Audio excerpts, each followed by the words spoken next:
Menteri Lingkungan Hidup Republik Indonesia akan dalami potensi pelanggaran Karhutla di Provinsi Jambi.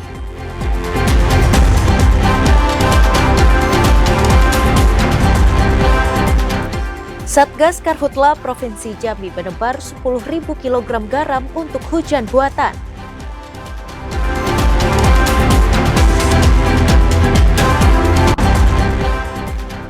Renovasi gedung sekolah rakyat di Kabupaten Tanjung Jabung Timur belum rampung.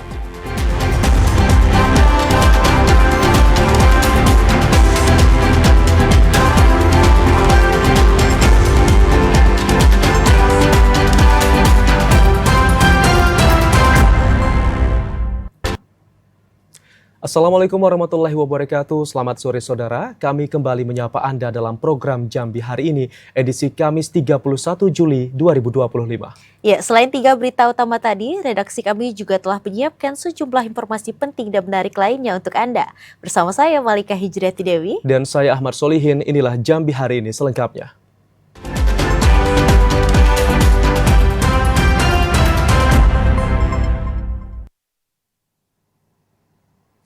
Menteri Lingkungan Hidup Republik Indonesia Hanif Faisal Nurofik memastikan Kementerian Lingkungan Hidup akan mendalami potensi pelanggaran Karhutla di Provinsi Jambi.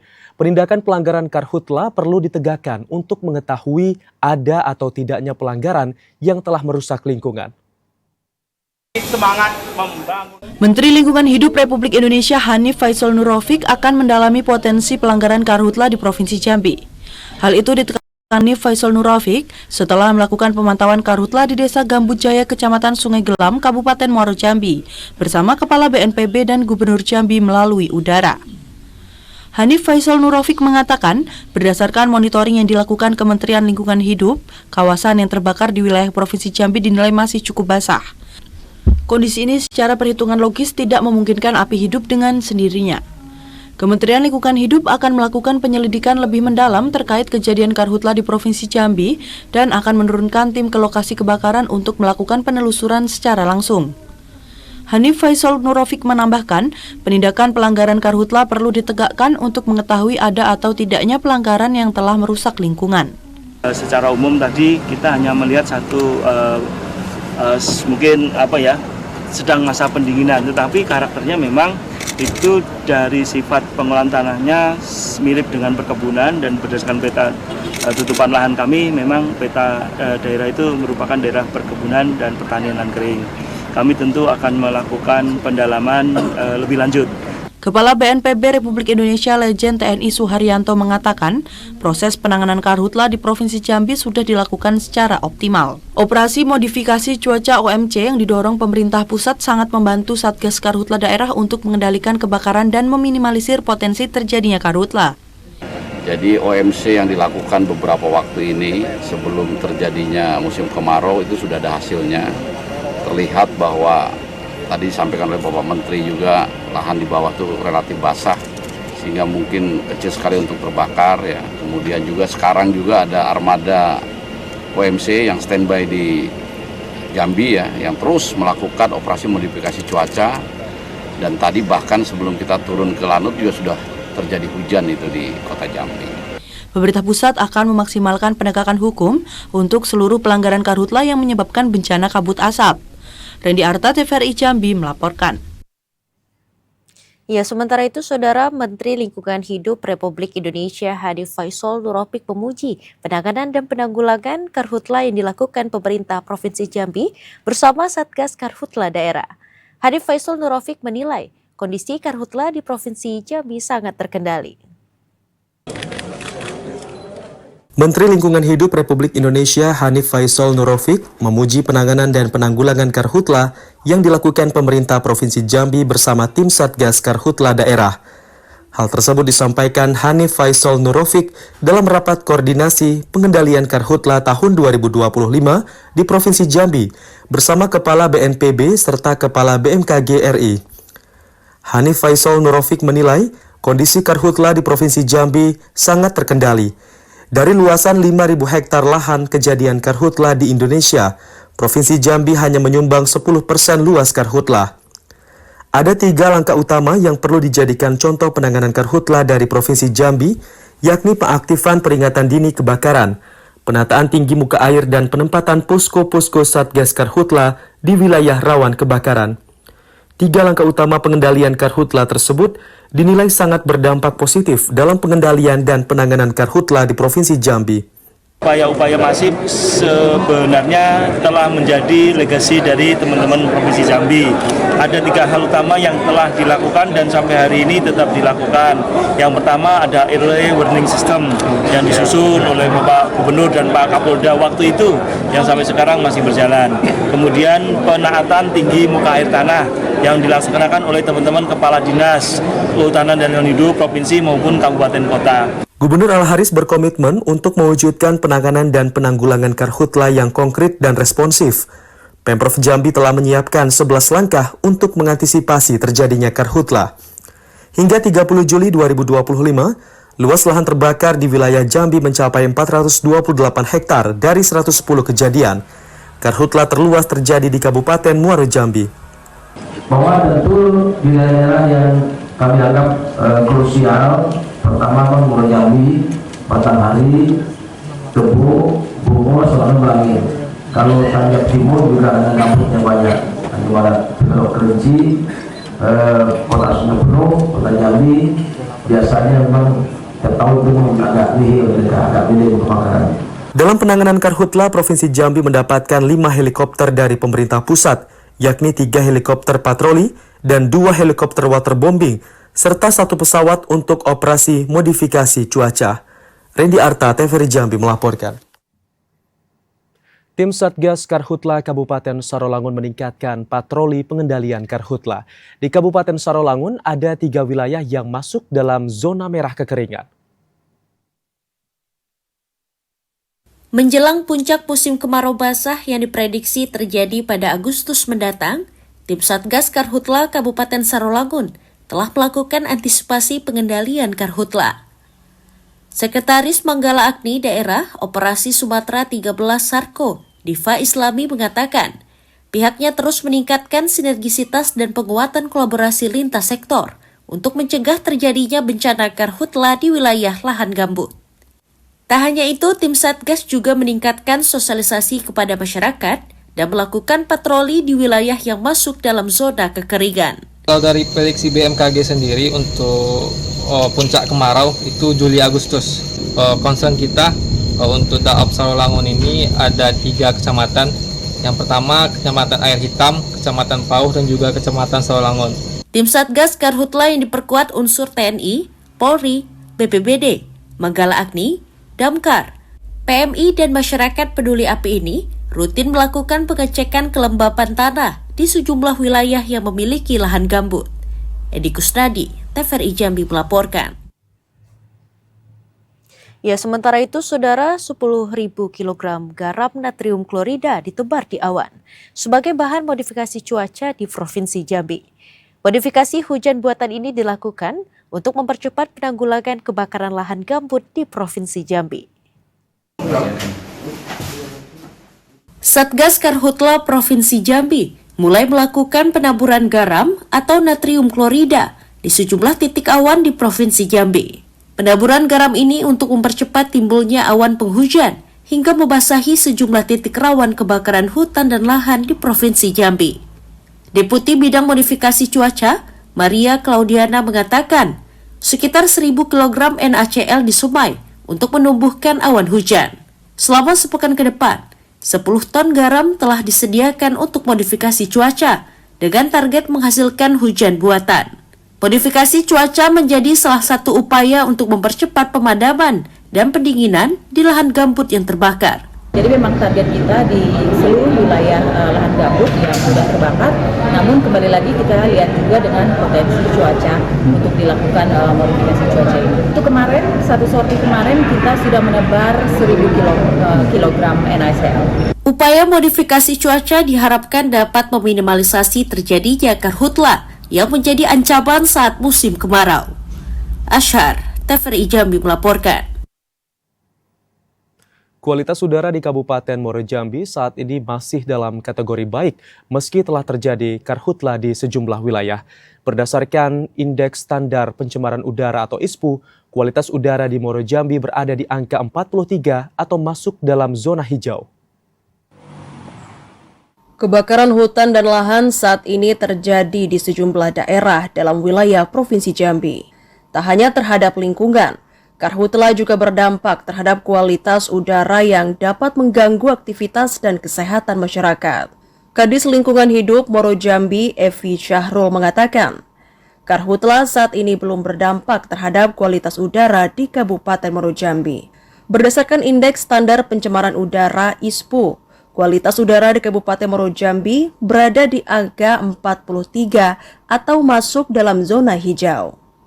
Dengan angka ISPU tersebut, tingkat pencemaran udara belum berpengaruh terhadap kesehatan manusia. Teori tidak sehat itu di angka 150 ke atas, artinya memang ketika ISPU-nya terus meningkat, ada beberapa kebijakan nanti akan diterbitkan oleh pemerintah daerah, termasuk aktivitas kita di luar ruangan maupun aktivitas-aktivitas publik lainnya. Evi Syahrul menambahkan, meski tidak berdampak terhadap kesehatan manusia, namun pihaknya akan terus melakukan pemantauan kualitas udara.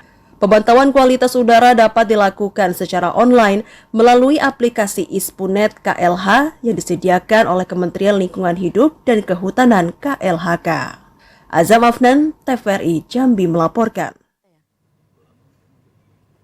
Saudara, sejumlah informasi menarik lainnya masih akan kami hadirkan usai pariwara berikut ini. Ya, diantaranya mobil bermuatan kelapa terjun ke jurang sedalam 25 meter di Jalan Lintas Nasional kilometer 38 Sungai Penuh.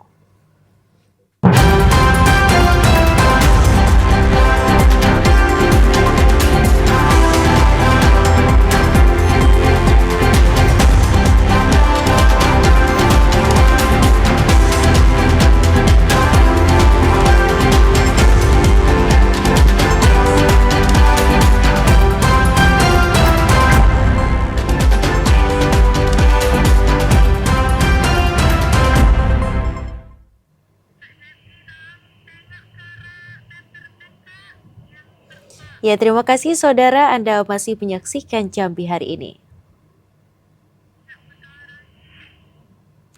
Ya saudara, renovasi sekolah rakyat di Kabupaten Tanjung Jabung Timur masih berlangsung hingga saat ini. Pembukaan sekolah ini masih menunggu instruksi pemerintah pusat. Persiapan pelaksanaan sekolah rakyat di Kabupaten Tanjung Jabung Timur terus dipercepat. Rehab bangunan gedung Diklat BKPSDM Tanjung Jabung Timur untuk sementara masih berlangsung. Persentase pengerjaan masih berada di angka 60 hingga 70%. Tak hanya itu, sebagian sarana penunjang pembelajaran juga masih dalam perjalanan menuju Kabupaten Tanjung Jabung Timur. Kabid Jaminan Sosial Dinas Sosial Kabupaten Tanjung Jabung Timur, Irpaidi mengatakan, semula sekolah rakyat ini direncanakan berfungsi dan memulai kegiatan belajar mengajar pada 30 Juli kemarin. Selain proses renovasi yang belum rampung, batalnya kegiatan belajar mengajar di sekolah rakyat juga disebabkan masih menunggu surat perintah dari Kementerian Sosial. Kementerian Sosial akan melakukan evaluasi kesiapan, baik sarana dan prasarana, tenaga pengajar dan menerbitkan surat perintah mendatangkan siswa. Tapi memang sampai hari ini proses untuk renovasi gedung SR masih terus berlangsung dan masih terus mengejar waktu. Harapannya memang renovasi gedung SR ini akan segera diselesaikan dengan cepat. Saat ini, guru, tenaga kependidikan dan dinas sosial terus melakukan persiapan mengenai tupoksi kinerja sekolah rakyat. Khalifa, TVRI Jambi melaporkan.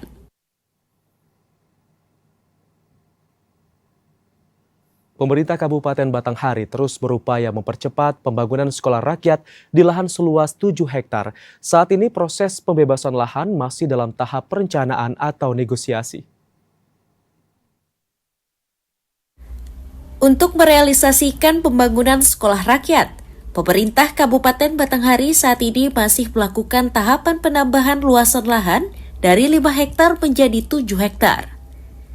Tambahan 2 hektar lahan tersebut saat ini masih dalam proses perencanaan dan negosiasi dengan pemilik lahan. Bupati Batanghari Muhammad Fadil Arif mengatakan, lokasi lahan perlu dilakukan penambahan sesuai petunjuk teknis dari pemerintah pusat.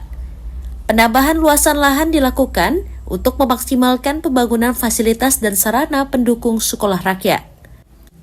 Muhammad Fadil Arif optimis pembangunan sekolah rakyat dapat dilaksanakan pada tahun 2026 setelah proses dokumen kepemilikan lahan atau tanah dimiliki pemerintah daerah. Ade Juniawan, TVRI Jambi melaporkan. Sementara itu, Saudara, Polres Tebo berhasil mengungkap kasus korupsi dugaan penyaluran kredit usaha rakyat tahun 2021 pada Bank BSI Cabang Rimbo Bujang. Dari 2 tersangka yang ditetapkan, Polres Tebo berhasil menyita barang bukti uang sebesar 3 miliar 800 juta rupiah. 2 oknum pegawai BSI Kantor Cabang Pembantu Kecamatan Rimbo Bujang Kabupaten Tebo resmi ditetapkan sebagai tersangka dalam kasus dugaan korupsi penyaluran kredit usaha rakyat tahun 2021. Kasus korupsi ini mengakibatkan kerugian negara mencapai 4,8 miliar rupiah. Kedua tersangka tersebut berinisial EW, mantan Kepala Cabang BSI Rimbo Bujang, dan MT, staf pemasaran yang saat itu menjabat sebagai mikrostaf. Pengungkapan kasus ini bermula dengan adanya pengaduan pada tahun 2023 ke Polres Tebo atas dasar surat kuasa dari PT Bank BSI Tbk yang melaporkan temuan audit investigasi internal.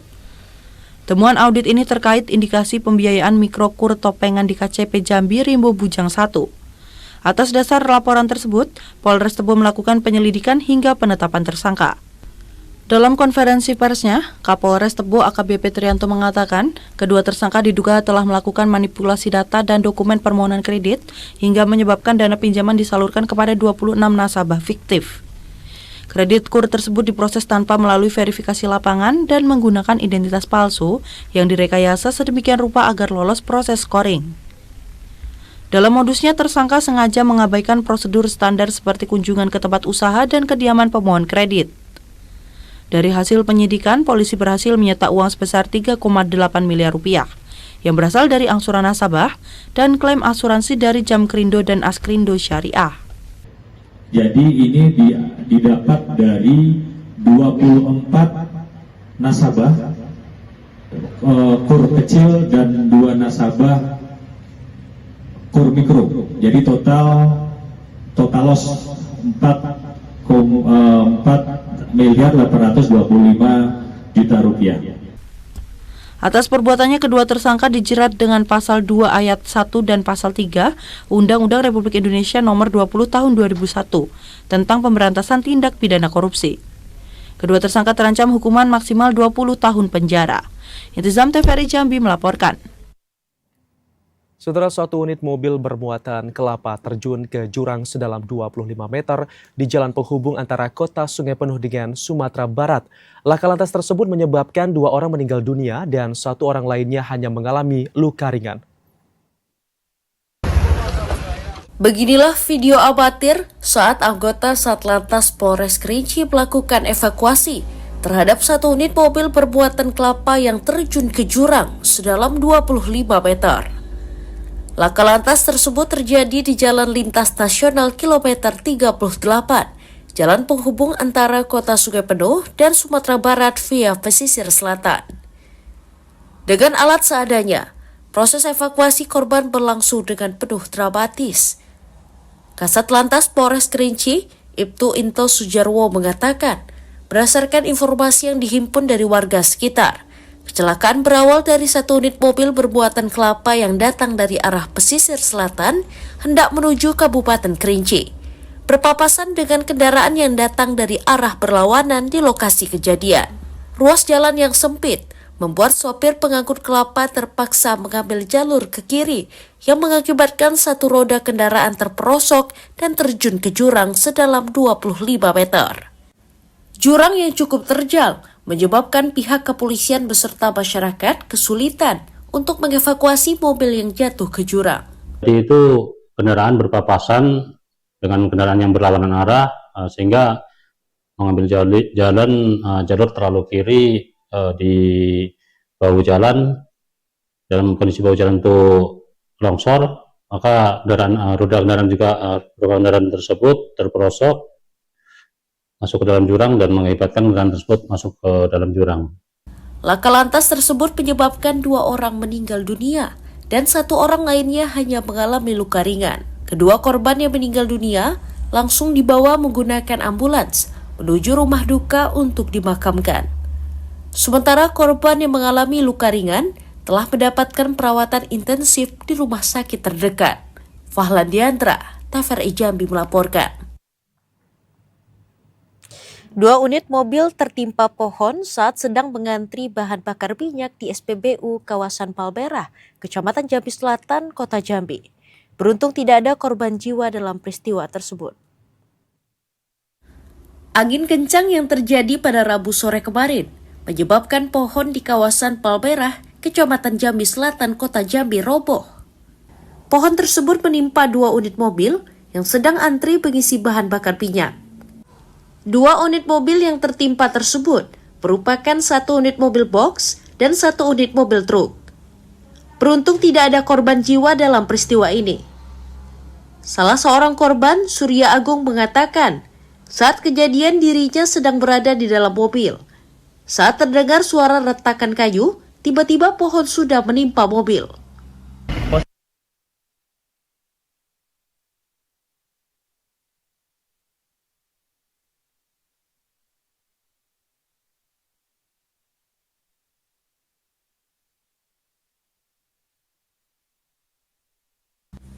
Dinas Pemadam Kebakaran dan Penyelamatan Kota Jambi langsung bergerak cepat saat menerima laporan dari call center.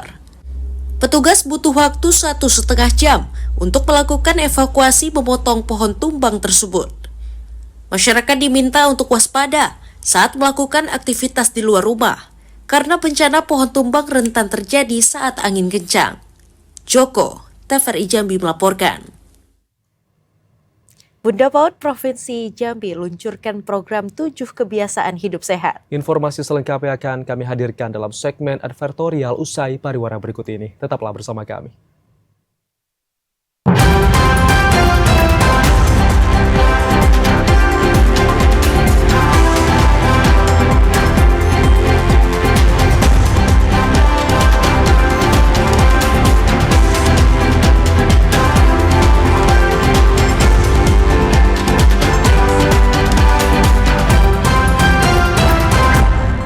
Terima kasih Anda masih bersama kami dan Anda bergabung dalam segmen advertorial. Saudara, pemerintah Provinsi Jambi melalui Bunda PAUD meluncurkan program 7 kebiasaan hidup sehat di Kabupaten Kerinci. Sosialisasi yang digelar di SD Negeri 114/3 Dusun Baru, Kecamatan Siulak ini bertujuan untuk meningkatkan kesadaran hidup sehat dan memperkuat karakter anak usia dini. Untuk menguatkan pendidikan karakter sejak usia dini, Bunda PAUD Provinsi Jambi Hesdidar Haris menyosialisasikan program 7 kebiasaan hidup sehat di Kabupaten Kerinci. Sosialisasi itu dilakukan di SD Negeri 114/3 Dusun Baru, Kecamatan Siulak. Hesdidar harus menekankan pentingnya pembiasaan hidup sehat dan berkarakter sejak usia dini. Kebiasaan sederhana seperti mencuci tangan pakai sabun, sarapan pagi, membawa bekal bergizi, dan hidup tertib perlu ditanamkan sejak dini sebagai pondasi karakter anak. Program itu merupakan implementasi dari surat edaran bersama 3 Kementerian Republik Indonesia tentang penguatan pendidikan karakter. Hesdidar Haris mengajak seluruh elemen pendidikan di daerah untuk bersinergi mendukung program ini demi melahirkan generasi sehat dan cerdas. Dalam kegiatan tersebut, para peserta yang terdiri dari guru PAUD dan SD, kepala satuan pendidikan, dan perwakilan dinas terkait mendapat pembekalan strategi untuk mengintegrasikan kebiasaan hidup sehat ke dalam pembelajaran harian di Satuan Pendidikan Anak Usia Dini. Ilwan, TVRI Jambi melaporkan. Saudara, hasil panen padi petani di Tanjung Jabung Timur menurun akibat hama dan cuaca. Informasi selengkapnya akan kami sajikan usai jeda. Tetaplah bersama Jambi hari ini.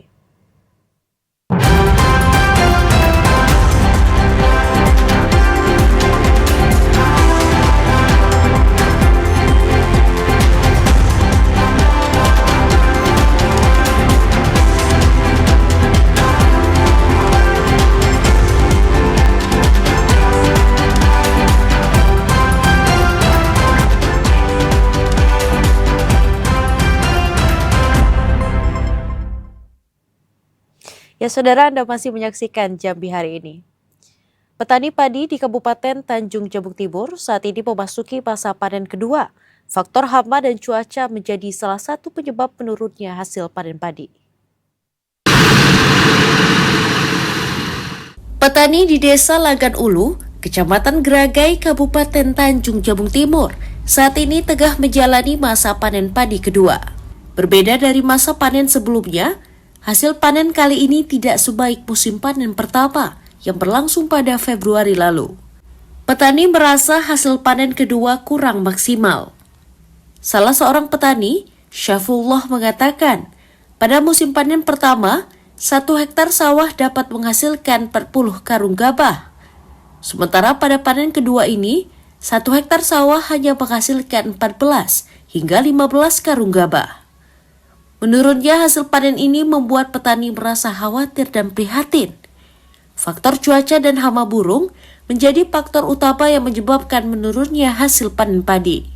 Selaku petani berupaya sebagaimana mestinya, kami pun tetap berupaya akan mempertahankan ketahanan pangan yang ada di Kabupaten Tanjung Jabung Timur ini meskipun hasilnya agak menurun dibanding tahun-tahun yang lalu.